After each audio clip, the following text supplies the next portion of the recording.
এরকম আমি আছি, দুইজন ছোট ভাই আছে আমার সাথে। দুইজন ছোট ভাইয়ের বাড়ি কিন্তু আমাদের এলাকায় ছিল, নদীতে ভাঙ্গে দুইজন দুই এলাকায় গেছে, একজন চশলমারি আর একজন টাপুরচরে। ছোট ভাই তুমি তো টাপুরচরে গেছো, যে আমাদের সাথে দেখা করতে আসছো কি জন্য একটু বলো তো। মানে অনেক মায়া, হ্যাঁ আপনাদের ভুলতে পারি না। আমার তো যাই হোক নদী ভাঙ্গা গেছে, আমি অন্য জায়গায় গেছি, এটা তো আমার জন্মস্থান। হ্যাঁ, এই জায়গায় প্রতিদিন না আসলে আমার পেটের ভাত হজম হয় না। বুঝতে পারছি। প্রতিদিনই আসি আপনাদের দেখতে, অথবা মায়া। হুম, অনেক স্মৃতি আমার এই এলাকায় আছে, অনেক স্মৃতি আছে, হ্যাঁ। সেটা মুখ দিয়ে বলতে পারি না। কি কারণে? বলতে গেলে অনেক মায়ায় পড়ে যাবো। ধন্যবাদ ছোট ভাইকে। এই যে আমার আরেকটা যে ছোট ভাই আছে, ছোট ভাইয়ের কাছে চলে গেলাম। এই ছোট ভাইয়ের বাড়িও কিছুদিন আগে কিন্তু ভাঙছে, চশমারিতে যে বাড়ি নিচ্ছে। ছোট ভাইয়ের কাছে আমরা শুনবো তার অনুভূতি, আমাদের সাথে দেখা করতে আসছে যেহেতু। তোমার অনুভূতিটা একটু বলো। আমার এই জায়গায় পূর্বে বাড়ি ছিল। তো আমি ওই যে চশমারি কলেজ পড়া বাড়ি নিছি।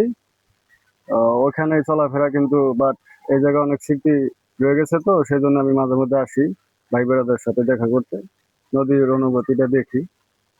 যেন নদী তাড়াতাড়ি একটু শাসন করে সরকার, এই সম্পর্কে একটু হ্যাঁ, বলো। এটা তো মন থেকে মানে আবেদন সরকারের কাছে যে নদীটা বেঁধে দিলে আমাদের পুরনো স্মৃতিগুলো এখনো যা যাওয়ার গেছে এখন কিছুটা হলে পাবো। আমরা ধন্যবাদ জানিয়ে ভিডিওটা শেষ করে দিচ্ছি এখানে। ধন্যবাদ।